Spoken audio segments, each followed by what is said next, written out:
Good evening, ladies and gentlemen. And welcome to O Christmas Saya, the Okipang Christmas Carnival. Are you ready to win this evening?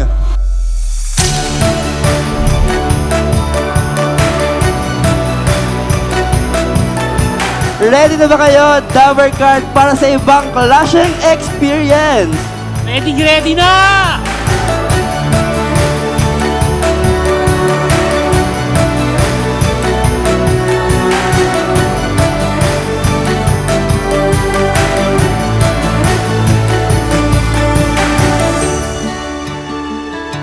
Ngayong gabi po ay ipagpapatuloy ho natin ang ating selebrasyon. This is going to be a time for fun.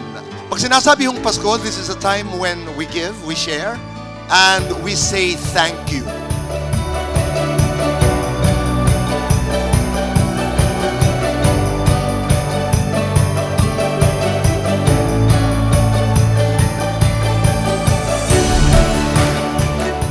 Importante yung nagpapasalamat. And dito ngayong gabi sa OK Games, mararanasan ho natin ang maraming tawanan, excitement, and being with people we like to be with. Community. Importante po sa OK Games at sa OK Pisolak ang the sense of community. And tonight, it is my pleasure to be with all of you. Palakpakan ho natin ang ating mga sarili. Thank you.